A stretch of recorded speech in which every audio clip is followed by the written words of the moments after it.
আসসালামু আলাইকুম প্রিয় দর্শক, আপনাদের সবাইকে আমন্ত্রণ জানাচ্ছি আমাদের স্বাস্থ্য বিষয়ক বিশেষ আয়োজন সকাল স্বাস্থ্যকথন অনুষ্ঠানে।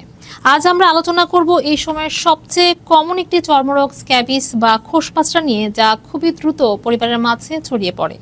এই গুরুত্বপূর্ণ বিষয়ে আলোচনা করার জন্য আমাদের মাঝে উপস্থিত আছেন চর্ম ও যৌন রোগে অভিজ্ঞ চিকিৎসক ডাক্তার মোহাম্মদ রায়হান উদ্দিন। স্যার, আপনাকে স্বাগতম। ধন্যবাদ আপনাকে আমাকে এই অনুষ্ঠানে আমন্ত্রণ জানানোর জন্য। স্যার, প্রথমে একটু জানতে চাইবো যে স্ক্যাবিস বা খোসপাঁচড়া আসলে কি এবং বাংলাদেশে কেন এটা এত বেশি? স্ক্যাবিস বা খোসপাঁচড়া হচ্ছে একটি চর্মরোগের সংক্রামক রোগ, যা শরীরে খুব দ্রুত ছড়িয়ে পড়তে পারে। এক ধরনের পরজীবী বা মাইট বলে থাকি, যার নাম হচ্ছে সার্কোপ্টিস স্ক্যাবাই।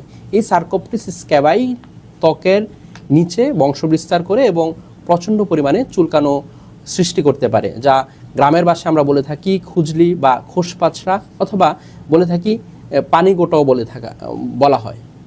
স্ক্যাবিসের প্রধান লক্ষণগুলো কি এবং শরীরের কোন কোন জায়গায় এটি বেশি হয়? স্ক্যাবিসের প্রধান লক্ষণগুলো হচ্ছে প্রচণ্ড পরিমাণে চুলকানো হওয়া এবং শরীরের আঙ্গুলের ফাঁকে, কবজিতে, কনয়ে, নাভির চারপাশে এবং সমস্ত শরীরেই কিন্তু এটি ছড়িয়ে পড়তে পারে এবং যৌনাঙ্গের আশপাশে এই স্ক্যাবিস দেখা দিতে পারে।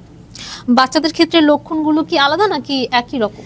জি, বাচ্চাদের ক্ষেত্রে আমরা বলে থাকি খুবই অল্প সময়ের মধ্যে, অর্থাৎ খুব দ্রুত সময়ের মধ্যে সমস্ত শরীর ছড়িয়ে পড়তে পারে। পাশাপাশি বাচ্চাদের মুখে, মাথায়, হাতের তালুতে এবং পায়ের তালুতেও হতে পারে। কিন্তু স্ক্যাবিস কিভাবে ছড়ায় এবং একজন আক্রান্ত ব্যক্তি কতজনকে সংক্রমিত করতে পারে? স্ক্যাবিস খুবই ছোঁয়াচে একটি রোগ। এটি একজন থেকে অন্যজনের মধ্যে অল্প সময়ের মধ্যে কিন্তু ছড়িয়ে যেতে পারে। পরিবারের একজন আক্রান্ত হলে পরিবারের অন্যান্য সদস্যরা কিন্তু খুব অল্প সময়ের মধ্যে সেটি আক্রান্ত হতে পারে। স্ক্যাবিস নিয়ে অনেকের মাঝেই ভুল ধারণা আছে। অনেকে মনে করে থাকেন যে খোসপাঁচড়া শুধুমাত্র অপরিষ্কার থাকার কারণেই হয়ে থাকে। এটা কি সত্য? না, এটি পুরোপুরি সত্য নয়, কারণ স্ক্যাবিস একটি সংক্রামক রোগ। একজন পরিবারের একজন ব্যক্তি যদি আক্রান্ত হয়, তাহলে পরিবারের সবাই কিন্তু আক্রান্ত হয়ে যেতে পারে। আপনি অনেক পরিষ্কার থাকলেন, কিন্তু আপনার পরিবারের একজন আক্রান্ত হলো, তার পরবর্তীতে দেখা যাচ্ছে যে আপনিও আক্রান্ত হয়ে গেলেন। যে কোনো চুলকানি মানে কি স্ক্যাবিস? না, যে কোনো চুলকানি মানে কিন্তু স্ক্যাবিস নয়, কারণ দাউদ বা একজিমা এই ধরনের সমস্যার ক্ষেত্রেও কিন্তু চুলকানো হতে পারে। রোগ নির্ণয়টাই খুব গুরুত্বপূর্ণ। একটু যদি স্ক্যাবিসের চিকিৎসা নিয়ে বলতেন। স্ক্যাবিসের চিকিৎসার ক্ষেত্রে আমরা এক ধরনের লোশন ব্যবহার করার কথা বলে থাকি, যা পারমেথ্রিন 5% নামে পরিচিত। এই পারমেথ্রিন 5% লোশনটি ব্যবহার করার কিছু নিয়ম রয়েছে। এটি আপনার শরীরের সমস্ত শরীরে, গলা থেকে পা পর্যন্ত আমরা বলে থাকি ব্যবহার করার জন্য, এবং সেটি অবশ্যই শরীরের মধ্যে 8 থেকে 12 ঘন্টা পর্যন্ত রাখতে হবে এবং পরিবারের সবাই কিন্তু একই সাথে কিন্তু চিকিৎসাটি নিতে হবে। শুধু আক্রান্ত ব্যক্তি চিকিৎসা নিলেই কি হবে নাকি পরিবারের সবাইকে একসাথে চিকিৎসা? পরিবারের সবাই অবশ্যই চিকিৎসা নিতে হবে, কারণ একজন ব্যক্তি আক্রান্ত হলে পরিবারের অন্যান্য সদস্যরা কিন্তু আক্রান্ত হয়ে যেতে পারে। কতদিনে এই রোগটি ভালো হয়? এই রোগটি সাধারণত 1 থেকে 2 সপ্তাহের মধ্যেই ভালো হয়ে যায় এবং অনেক সময় দেখা যায় যে চুলকানোটা আরো বেশি দিন পর্যন্ত থাকতে পারে। চুলকানি বন্ধ না হলে কি করণীয়? চুলকানো বন্ধ না হলে আমরা বিভিন্ন ধরনের অ্যান্টিহিস্টামিন দিয়ে থাকি এবং যদি খুব বেশি পরিমাণ ইনফেক্টেড হয়ে যায়, অর্থাৎ সেই রোগটির তীব্রতা অনুযায়ী সেক্ষেত্রে আমরা অ্যান্টিবায়োটিকেরও প্রয়োজন হতে পারে। তবে অবশ্যই একজন রেজিস্টার্ড চিকিৎসকের পরামর্শ অনুযায়ী আপনাকে ওষুধ সেবন করতে হবে। স্ক্যাবিসের প্রতিরোধ নিয়ে যদি একটু বলতেন। স্ক্যাবিসের প্রতিরোধের ক্ষেত্রে আমরা বলে থাকি যে আপনাকে অবশ্যই অনেক বেশি পরিমাণে পরিষ্কার পরিচ্ছন্ন থাকতে হবে এবং পরিবারের একজন আক্রান্ত হলে সবাই যাতে চিকিৎসা নেয় এবং ব্যবহারের সমস্ত কাপড় গরম পানি দিয়ে ধুয়ে দিতে হবে এবং রোদে শুকাতে হবে। এছাড়া স্ক্যাবিসের জন্য আপনাকে অবশ্যই আপনার প্রতিদিনের যে ব্যবহারের কাপড় সেটি প্রতিদিন ধুয়ে দিতে হবে এবং রোদে শুকানোর গুরুত্ব অনেক বেশি। চিকিৎসা না করলে কি সমস্যা হতে পারে? চিকিৎসা না করলে এই রোগটি আরো জটিল আকার ধারণ করতে পারে। সেটি স্ক্যাবিস থেকে এক্সিমাটাইজেশনের রূপ নিতে পারে এবং ইনফেক্টেড হয়ে যেতে পারে। আপনার শরীরে এই সংক্রমণটা আরো বেশি পরিমাণে ছড়াতে পারে। বারবার হলে কি এটা বিপজ্জনক? অবশ্যই বারবার হলে বিপজ্জনক, কারণ বারবার যদি স্ক্যাবিস দেখা দেয় তাহলে আপনার এই রোগটা দিনে দিনে আরো জটিলতম পর্যায়ে চলে যাবে এবং রোগ প্রতিরোধ ক্ষমতা কমে যাচ্ছে। আমরা একটু জানতে চাইবো যে গর্ভবতী বা শিশুদের ক্ষেত্রে চিকিৎসা কিভাবে হবে? গর্ভবতী বা শিশুদের ক্ষেত্রে আমরা বিভিন্ন ধরনের লোশন দিয়ে থাকি। সেই লোশনগুলো ব্যবহারের মাধ্যমে এই রোগটা সম্পূর্ণরূপে নিরাময় হওয়া সম্ভব। অনেকেই ওষুধ ব্যবহার করেও ভালো হন না, কেন?